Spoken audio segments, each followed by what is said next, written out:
Hello and welcome back to COVID-19 updates. In today's video we're going to be looking at how do pandemics end? We're in the grip of a pandemic like none other in living memory. Whilst most people are pinning their hopes on a vaccine to wipe it out, the fact is most of the infections faced by our ancestors are still with us. This is Jasmine. Just like her ancestors have survived a number of pandemics. Let's take a journey back to see what her ancestors faced. The bubonic plague. The devastating disease is still with us. 3 major outbreaks, the earliest recorded in 541 AD. Back in the Dark Ages, around 60 generations ago, Jasmine's relatives lived through a series of outbreaks of the bubonic plague. The disease, caused by bacteria transmitted by fleas on rats and via respiratory droplets from infected people, was devastating. The bacteria Yersinia pestis circulated in certain populations of rodents. I'll put up a picture of that on the screen for you now. It killed hundreds of millions of people over a period of 2,000 years. The Black Death of 1346 to 1353 is considered the deadliest outbreak of all. The plague has killed millions, but few die today. So there were more than 100 million, then 10 to 100 million, and less than 10 million.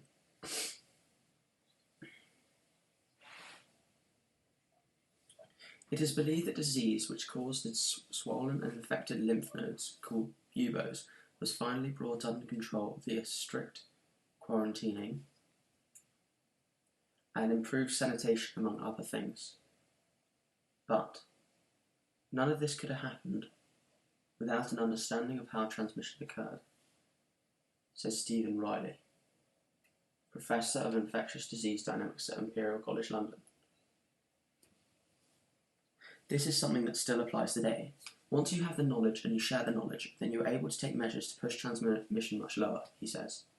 Yet, cases of the plague still occur. For example, in Inner Mongolia in July this year, in theory, Jasmine could still catch it.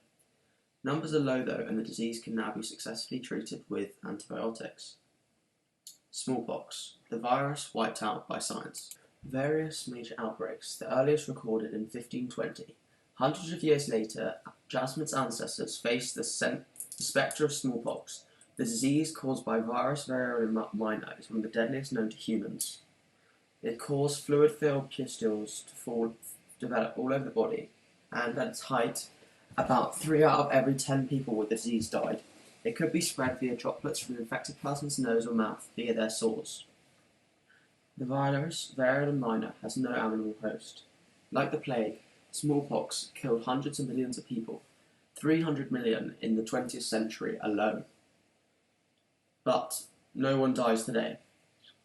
Thanks to the vaccine developed in 1796 by the British doctor Edward Jenner and the efforts of the scientific community, the disease has been completely erased, although it took nearly 2 centuries to do so. Smallpox remains the only human disease to be eradicated this way. Professor Riley regards this feat as one of the greatest achievements of mankind, rivaling the moon landings. It could be seen as the greatest return on public investment ever, he says, referencing the annual savings the world has enjoyed thanks to the absence of the disease. Because of this achievement of science, we and Jasmine are no longer at risk.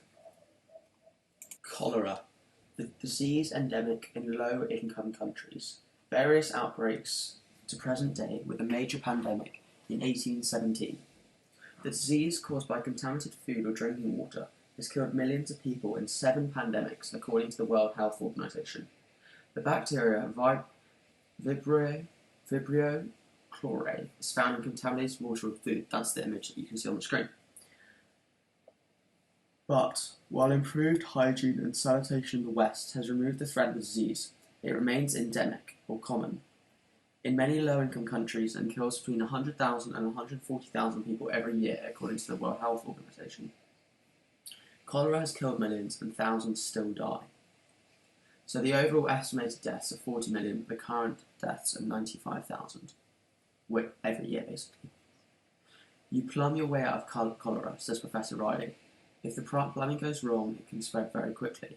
Because of this, depending on where Jasmine calls home, she could still be at risk of catching it and dying, despite the availability of a vaccine and the disease's easy treatment.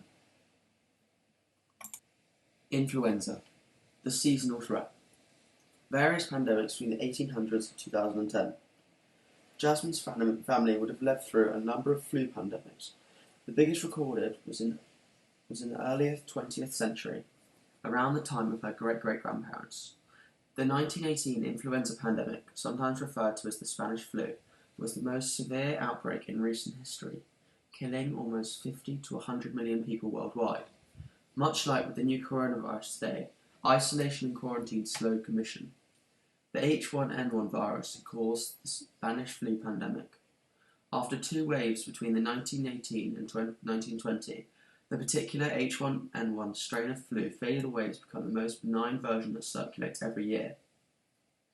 There have been more than 50 million deaths from Spanish flu, and there's up to 650,000 per year of seasonal flu. But other flu pandemics have followed. The Hong Kong flu of 1968 killed 1 million people and also circulates as a seasonal flu, as does swine flu, a version of H1N1 virus, which infected around 20% of the world's population in 2009. Flu continues to pose a pandemic threat, says Professor Riley and Jasmine, and us, remain at risk of experiencing another pandemic caused by such viruses. We are also at risk of catching seasonal flu, which continues to kill hundreds of thousands every year.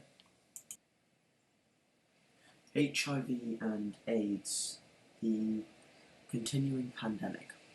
So from 1981 to present day, then about 4 decades ago, Jasmine's parents lived through the spread of HIV and AIDS, regarded by some as a pandemic but described as a global epidemic by the World Health Organization. The human immunodeficiency virus, HIV, transmitted through bodily fluids, has claimed more than 32 million lives across the globe so far. HIV attacks the human immune system. HIV could be regarded as the worst-case scenario virus, says Professor Riley. Because of the lengths it takes to develop symptoms and its high fatality rate, it spreads fast because people don't necessarily know they have it. However, advances in diagnostic techniques and global public health campaigns, which have changed sexual behaviour and increased the availability of safe injections for drug users, have helped to slow growth in infections. Despite this, an estimated 690,000 people died from AIDS in 2019, according to World Health Organization figures. HIV and AIDS has killed millions, and thousands still die. There have been 32 million deaths overall, and about 690,000 last year. Although there is no cure for HIV, if Jasmine lived in a country with good healthcare and access to antiretroviral drugs, she could now lead a long and healthy life. However, if she lived in a low-income country and did not have such provision, she may still be at risk. SARS and MERS, the more easily contained coronaviruses. 2002, 2003, and 2012 to present. 2 and 3 decades later, during Jasmine's own lifetime, came the threat of SARS and MERS. Severe acute respiratory syndrome, SARS, the first deadly epidemic caused by a coronavirus, killed more than 800 between 2002 and 2003, according to the World Health Organization. The SARS coronavirus, later known as SARS-CoV, was identified in 2003, but by late July 2003, no new cases were being reported, and the World Health Organization declared the global outbreak to be over. A little later came Middle East Respiratory Syndrome, MERS, also a coronavirus, which killed 912 people. Most cases have occurred in the Arabian Peninsula, while the risk of contracting the virus, known as MERS-CoV, in the UK, for example, is regarded as very low. It remains higher in the Middle East, with humans usually infected by camels.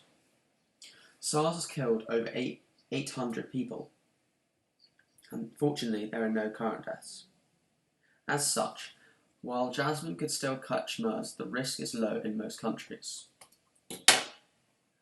COVID-19, the unprecedented coronavirus. 2019 to present.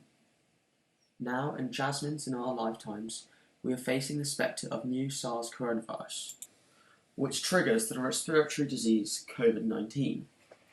SARS-CoV-2, as it is known, is an evolved version of the 2003 SARS virus and is regarded by disease specialists as unique thanks to its range of symptoms from none to deadly and high levels of transmission by people without symptoms or before they develop them. Because of that, many populations have not been able to control it, says Professor Riley. The virus SARS-CoV-2 is related to the 2003 SARS virus. More than 1 million people have died from the virus so far, but the overall toll is likely to become much higher. But actually, the deaths could be a lot higher because they're all recording it. So the way that they were recording it in March is anyone that had the virus and then died later on was put as a death. But now, only if you've had it in the past 28 days you put it to death. But it could have broken down your immune system, then you could have died. So not many of the deaths are actually directly COVID-19. It's most likely that you get COVID and then you die of something else. While the hunt for a vaccine and effective treatment continues, the risk remains real for the vast majority of the global population. Jasmine, like us, is still at risk. What next? So the coronavirus is now circulating in our communities. It's just the latest in a long line of pandemics caused by emerging pathogens, such as viruses or bacteria. The largest pandemics have killed hundreds of millions over time. As the global population has grown substantially over time, the impact of historical diseases would have been far greater when the population was smaller. Increased knowledge about transmission, public health campaigns, new treatments and vaccines have all played their part in bringing previous crises to an end. The end game for the current pandemic is also likely to come from a combination of similar measures. Although a safe, highly effective vaccine could bring about its conclusion, said Professor Riley, finding one is by no means a given. Instead, we may have to get better at living with it while developing a level of resistance to the disease. Definitely by 5 years, hopefully much sooner, we'll either have a really good vaccine that is being used throughout the entire world, or we'll have muddled long enough that we've accumulated enough immunity and learned how to live with it, with small resurgent outbreaks, he says. And, as the eradication of smallpox proved, while the world's scientific community comes together, great things are possible. Although the new coronavirus is a much trickier challenge because of its high levels of asymptomatic transmission, Professor Riley is optimistic the incredible global quest for a solution will win through. The world has never shared a project like this before, he says. Hopefully it will become a shared success at some point. However, it may serve us well to remember that most of the pathogens that rampage through societies and pandemics in the past are still around. While the crisis has ended, the viruses and bacteria and their resulting infections remain. So that's it. I hope you found this video very informative. If you have, please leave a like and subscribe, and put any questions you may have in the pandemic. For me, this was also a bit of learning to do all this research, but I found it very interesting. Let me know your thoughts as well. Thank you very much, and stay safe, stay well, and goodbye.